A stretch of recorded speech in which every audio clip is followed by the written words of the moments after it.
Sekarang kalau Anda tanya, amalan takwa itu apa? Pertama sholat. Sholat, Pak. Makanya ketika Allah memaksa kita untuk sholat dengan hukum wajib, sebetulnya bukan ingin membebani, Pak. Saya sering sampaikan kalimat ini. Kalau orang paham hikmah sholat, dia akan tunggu dan rindu dengan sholat. Karena tahu setiap menunaikan sholat bukan beban kewajiban, bukan bebannya. Allah nggak butuh dengan ruku Anda. Dan Allah tidak butuh dengan sujud kita. Kita yang butuh dengan sholat kita. Makanya ketika ada orang bertanya, ya Allah kenapa sih mesti sholat? Maka Allah perdengarkan di setiap telinga kita. 24 jam tak berhenti. Ya, telinga bahasa Arabnya udhun. Jamaknya disebut azan. Maka ada azan yang dikumandangkan setiap hari. 5 kali dalam setiap pergantian waktu. Subuh ganti ke siang, zuhur, azan lagi. Ganti ke asar, azan. Ganti ke maghrib, azan. Bahkan mau malam pun masih azan. Diperdengarkan. Yang paling dahsyat, azan tidak pernah dalam waktu bersamaan semuka bumi. Selalu ada perbedaan. Tanah Kusir azan, tiba-tiba Jakarta sana azan. Jakarta selesai masuk Tangerang azan. Tangerang azan sampai ke Serang azan. Serang azan selesai Banten, Pandeglang azan. Terus, ternyata semuka bumi 24 jam azan tidak pernah berhenti. Apa itu azan? Bukan sekedar panggilan. Tapi kalimat yang ingin disampaikan pada setiap orang yang mempunyai telinga dan pendengaran. Azan. Ketika diperdengarkan, ada syahadat. Allahu Akbar, Allahu Akbar. Makanya tidak sedikit ada orang-orang itu, Pak Ibu sekalian, masuk Islam karena dengar azan. Dulu pernah ada orang cuma nonton, dia kuliah tuh di luar negeri. Ya. Kemudian di flatnya itu bukan cuma orang Islam, ada temannya non muslim. Yang muslim ini bagus nih, bisa dibiasakan. Dia terbiasa dengan hal-hal Islami. Bahkan tayangan TV pun dia putar yang channel One itu dari Mekah tentang sholat, baca Quran. Ini bisa kita biasakan. Ke kantor, kalau sedang senggang baca mushaf, baca hadis. Mungkin bagi sebagian orang dengan izin Allah dapat hidayah lewat kebiasaan kita.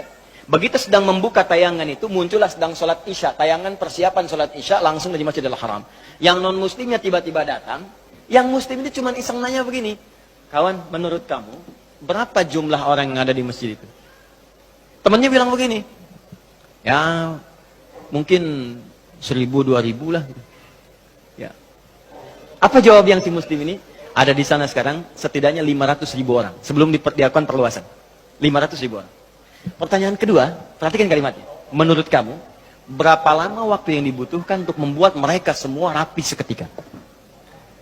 Dia berpikir sejenak, kemudian dia jawab. Mungkin seminggu 2 minggu kayak.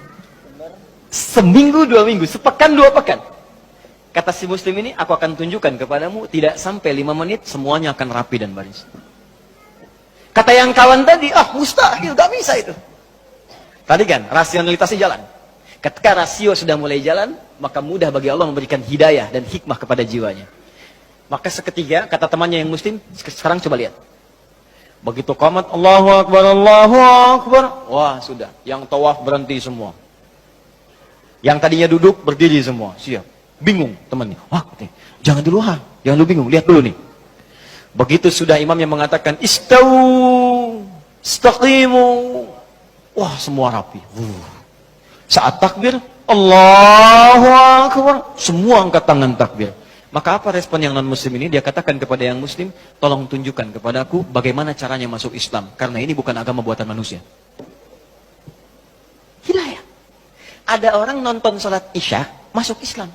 Ada orang sudah Islam, gak mau sholat isya. Orang udah qomat nunggu dekat subuh. Jadi bisa jadi asbab hidayah. Dan yang paling menarik begini Pak, kadang dalam keseharian, kenapa cuma Anda yang dengar azan? Kenapa Anda yang lihat, Anda pulang kerja, bisa kan lewat jalan lain. Tapi kenapa Anda bisa melewati orang sholat? Kok bisa melihat orang ke masjid? Kok tiba-tiba lewat ke tempat masjid yang sedang azan? Itu kan hidayah. Sebetulnya Allah sedang jemput kita. Ketika Anda bertanya, kenapa kami sholat ya Allah? Dijawab lagi di suara azan. Hayya 'alas shalah. Kenapa sholat ya Allah? Teruskan. Hayya 'alal falah. Tuh, falah. Sukses dan bahagia. Ketika engkau bertanya, kenapa kami mesti sholat? Aku jawab, kata Allah, suara muadzin itu. 24 jam aku perdengarkan padamu. Tanpa putus. Supaya kamu bahagia. Supaya kamu senang. Supaya kamu lancar. Supaya kamu gak punya masalah. 24 jam. Kalau sekali diingatkan, belum sadar, mungkin wajar. 24 jam diingatkan, gak sadar-sadar. Anda manusia bukan. 24 jam.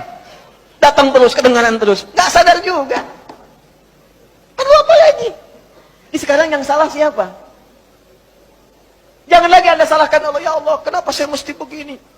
Why me ya Allah? Why not, kata Allah. Kamu saya kasih nggak diambil-ambil. Makanya kalau kita sadar, cara berpikirnya begini, sholat membuat kita bahagia, maka semua orang akan menunggu waktu sholat. Karena itu ketika Anda punya masalah, kalimat sholat itu ketika disebutkan di Quran, bersanding dengan solusi. Quran surah kedua ayat 45. Wasta'inu bis-sabri was. Kalau engkau punya masalah, kata Allah, maka minta kepadaku. Sabar terima masalahnya, karena semua orang punya masalah. Bukan Anda saja, kata orang, semua orang hidup punya masalah. Perhatikan Quran surah kedua ayat 155. Walanabluwannakum bisyai. Semua orang yang hidup, kata Allah, aku akan uji dengan persoalan. Diuji dengan masalah. Masalah ini aku turunkan, bukan ingin membuat hidupnya bermasalah. Perhatikan bahasa Qurannya. Tapi ingin meningkatkan kualitas hidupnya. Sebab kalau hidup nggak ada ujian, kualitasnya nggak meningkat. Anak SD itu masuk SMP, kalau sudah lewat ujian. Harus diuji, supaya kadar keilmuannya bisa diketahui layak untuk masuk SMP. Kalau nggak ada ujian, nggak ketahuan peningkatan ilmunya. SMP ke SMA ada ujian. Jadi kalau tahap yang sederhana saja ada ujian, apalagi hidup yang begitu kompleks, pasti ada ujian. Di cara berpikirnya jangan salah. Ketika sedang punya masalah, sesungguhnya Allah sedang akan meningkatkan kualitas hidup kita. Semakin tinggi ujian, artinya kita akan semakin meningkat dengan kuat. Karena orang besar itu nggak akan diuji dengan ujian kecil. La yukallifullahu nafsan illa.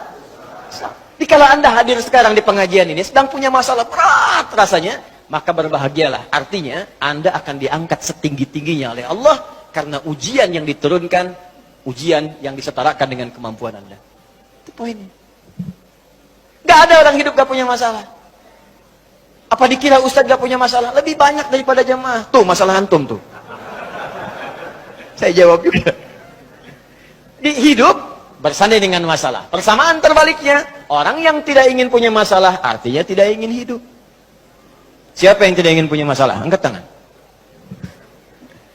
Selesai. Nah sekarang kata Allah, kalau sedang punya masalah, minta kepada saya solusinya. Supaya dipermudah. Lewat apa ya Allah? Wassalah, datang. Kalau Anda masih nggak mau sholat, ditanyakan imannya oleh Allah. Makanya kalimat ini disebutkan sekali lagi untuk menguatkan di ayat 153.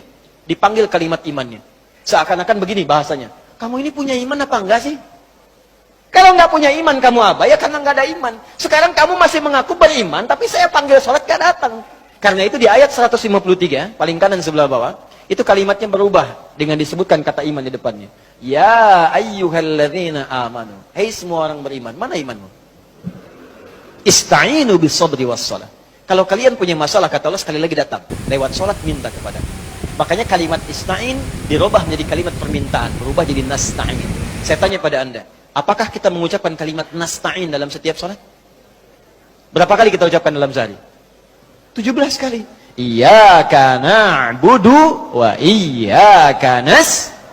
Hadis qudsinya mengatakan, ketika seorang ibadah benar bacanya, membaca kalimat itu, benar salatnya, sampai di kalimat itu, maka jawaban hadis qudsinya, hadza baini wa baina 'abdi wa li 'abdi ma sa'al. Ini perjanjian antara aku dengan hambaku, maka apapun yang hambaku minta sampai di sini, aku akan kabulkan selama itu dia butuh.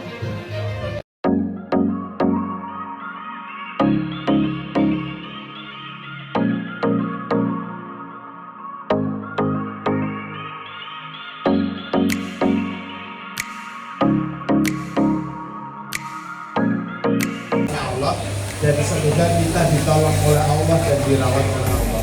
Barangkali Bapak Ibu semuanya yang duduk di sini masih sulit terhimpit, ada hal-hal yang belum dituntaskan, ada hal yang belum diselesaikan. Semoga dengan ikhtiar bersih-bersih masjid ini, salah satu masalahnya Bapak Ibu semuanya, salah satu beban hidupnya Bapak Ibu semuanya.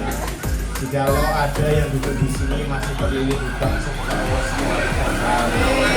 jika ada di antara kita yang duduk di sini masih, ini nggak ada penghebat ya,